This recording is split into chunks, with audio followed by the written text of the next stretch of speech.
Hi everyone, today we will be picking back up with Icebreaker, a #1 New York Times bestseller by Hannah Grace, Chapter 2. Just so you know, this is live with commentary, so as I read it, I will be commenting because it's my first time reading it, and also it's recommended that you put this in 2x speed because I talk like really slow, so yeah. Okay, Chapter 2, Nathan, page 12. There's a hand near my dick that isn't mine. Okay, it's an interesting way to start. She's fast asleep, snoring loudly with her hand wrapped around my waist and tucked into the band of my boxers. I gently untuck it and examine it. Long fake nails, Cartier rings, and a Rolex strapped to her slender wrist. Who the fuck is this? Okay. Even after a night of God knows what, she still smells expensive. There are strands of long, golden blonde hair draped over my shoulder from where she's lying behind me. I shouldn't have gone to that party last night, but Benji Harding and the rest of the basketball guys are persuasive little shits. As much as I love throwing a party, nothing beats going somewhere else and coming home to a quiet house not full of other people's mess. Unless you're talking about this kind of mess. This kind where there's a woman in your bed and you can't remember who the hell it is. The common sense part of my brain tells me to roll over and look at her, but another part remembers all the silly situations we've gotten ourselves into, keeps reminding me that drunk Nate is a dick. That part of my brain has real concerns this is going to be someone's older sister, or worse, someone's mom. Can you stop moving about? The mysterious guest snaps. What is with fucking sports guys and early mornings? That voice. It's one I wish I didn't recognize. Oh, fuck. I slowly roll over so I can confirm my own worst fear, that I did have sex with Kitty Vincent last night. And I do. She looks peaceful when she's trying to sleep. Her facial features are soft and delicate. Lips blushed and pursed. From how calm she's looking right now, you wouldn't think she's an absolute raging Why are you staring at me, Nate? Her eyes fly open, and she disintegrates me with one look. Like a fucking dragon she is. Kitty Vincent is everything wrong with rich girls with daddy's credit card. A subspecies of women at UCMH I happen to be an expert on. Expertise I've gained from having sex with practically all of them. Except for this one. I was never supposed to do it with this one.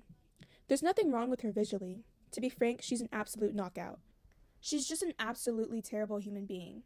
Are you okay? I ask carefully. Do you need anything? I need you to stop staring at me like you've never seen a naked woman in your bed before.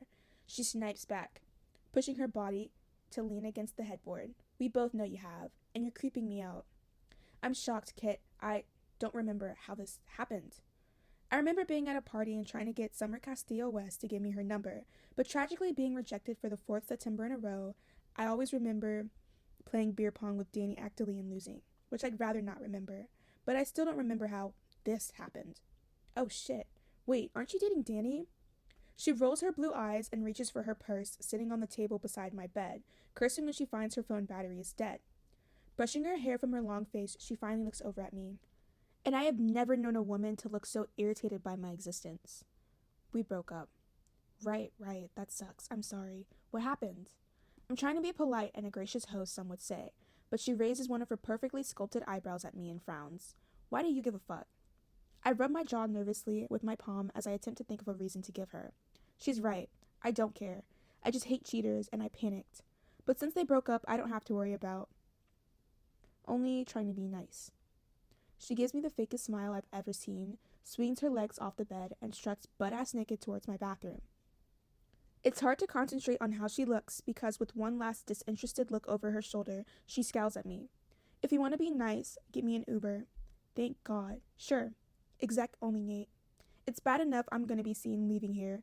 Don't make me suffer further by being cheap.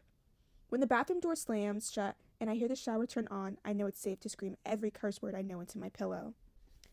I'm standing at the front door watching Kitty climb into her Uber, exec obviously, because all of the potential shame. Raking a hand through my hair, I can't decipher how I ended up here after swearing this year would be different.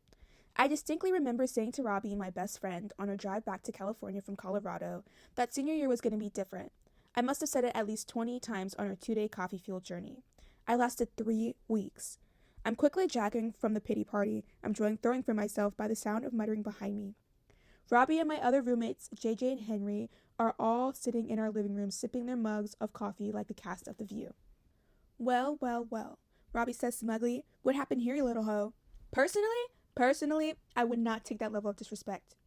Robbie has been personally terrorizing me since we were 5 years old. Oh, okay.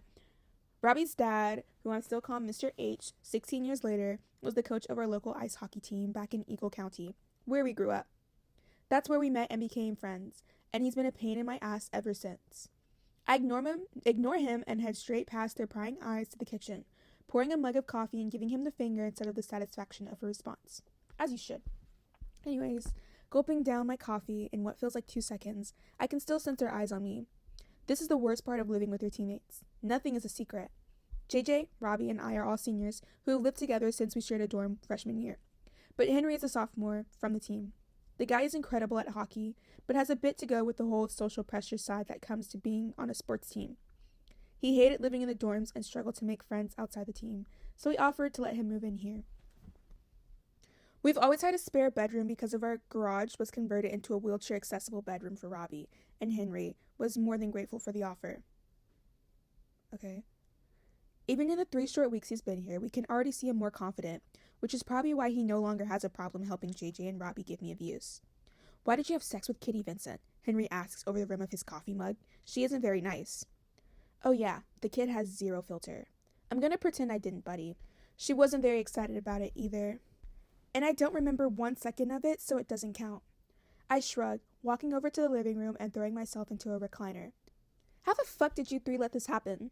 Am I old enough to not pass the blame off for my mistakes? Sure, but will it stop me from trying? No. I tried to stop you from leaving with her, bro, JJ blatantly lies, holding up his hands defensively. You said she smelled nice and her ass felt good. Who am I to stand between you and true love? I groan loudly, making my own head thump from the noise. If Jaden claims to have tried to stop me from leaving, he probably requested the Uber and put me in it with Kitty. JJ is an only child from the middle of nowhere, Nebraska, so messing with people around him was his only source of entertainment when he was growing up.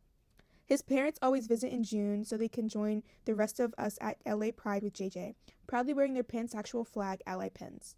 The time they spend at our house has allowed me to get to know them well, which is how I know that JJ's dad is exactly the same, to the point I don't know how his mom coped with having 2 of them in the same house.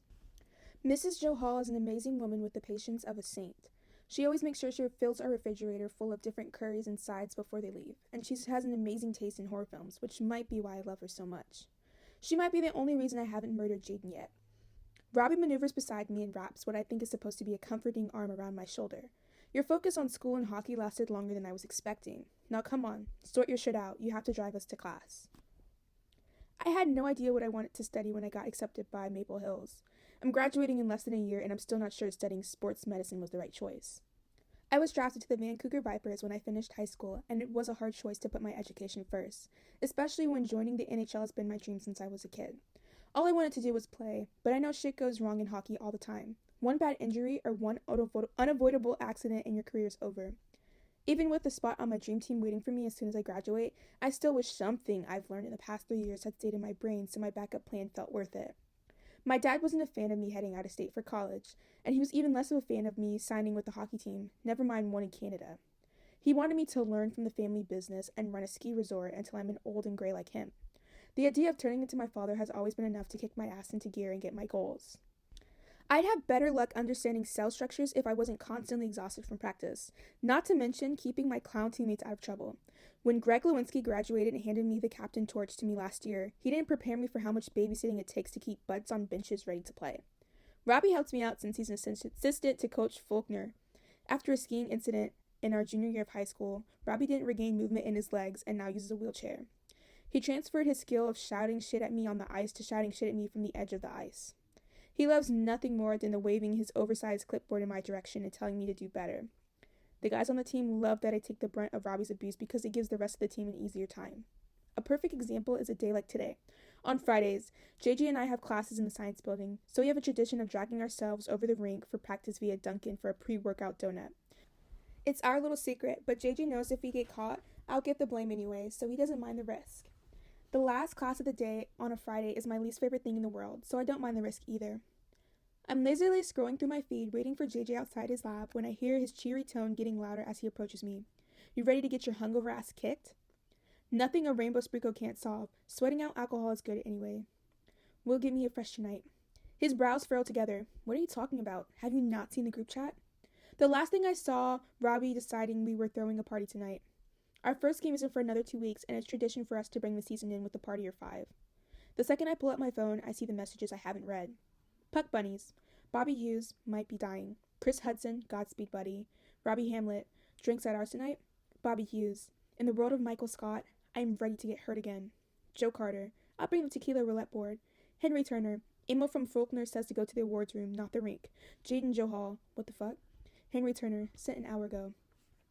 The awards room is a function room in the central area of the sports building. Most of us don't spend much time over there unless we're in trouble.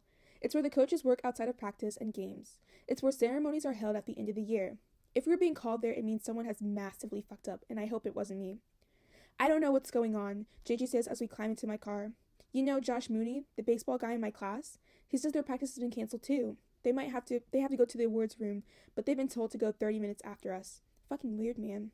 It's the 3rd week of term. How much trouble could we be in? We're in so much fucking trouble. When we walk through the door, Coach doesn't even look in our direction. Half of the team is already sitting in front of him, each wearing identical look I recognize. Fear. JJ takes a seat next to Henry and gives me a look that says, "Find out, Captain." Neil Faulkner is not a man you want to get on the wrong side of. 3-time Stanley Cup winner before a drunk driver knocked him off the road, shattering his arms and right leg, instantly ending his NHL career. I've watched his old game tapes countless times, and he was, no, still is, one scary motherfucker. So the fact that he's sitting in a chair in front of the team, red-faced like he's gonna implode, but saying nothing, is triggering my fight or flight. But the team needs me, so I reluctantly poke the bear. Coach, we get your ass on the seat, Hawkins. I'm not gonna tell you again. Stumbling back to my teammates with my tail between my legs, they look even worse now than they did a minute ago. I'm racking my brain to think what we could have done because there's no way he's angry over the house party we went to last night. Apart from Henry, most of the underclassmen weren't there. They're not old enough to drink, so we don't invite them to parties with us. Not to say they're not all getting wasted on a frat row instead, but at least I'm not the one putting beer in their hands when I'm supposed to be the responsible leader. When Joe and Bobby arrive and sit, Coach finally makes a move. Well, a huff, but at least it's something. In my 15 years at this school, I've never been as ashamed as I was this morning. Fuck. Before I go on, does anyone have anything to say? He's looking at each of us like he's waiting for someone to stand and confess, but I genuinely don't know what we're supposed to confess to. I've never been so ashamed speech so many times since I've joined the team. It's a Faulkner special, but I've never seen him look this angry. Folding his arms across his chest, he leans back in his chair and shakes his head. This morning when I arrived to the rink, I found it destroyed. So who has been causing trouble? College sports are full of traditions. Some good, some bad, but traditions are all the same. Maple Hills is no different. Each sport has its own quirks and superstitions that get passed down from year to year. Ours are pranks. Reckless, childless pranks. Against each other, against other teams, against other sports. I've never been in enough of these Faulkner verbal beatings over the years to know I wasn't letting it happen during my time as captain. Egotistical guys were fighting to outdo each other, and even themselves, until it got to the point that the school was being forced to get involved. So if our arena has been trashed, it means someone hasn't been listening to me. I creep forward slightly to get a better view of my teammates, and it takes approximately 0.2 seconds to spot Russ, a sophomore who's been playing for us for the last year, and right now he looks like he's seen a ghost. Faulkner's voice gets louder to the point where it's echoing around the room. The director is furious. The dean is furious. I'm fucking furious.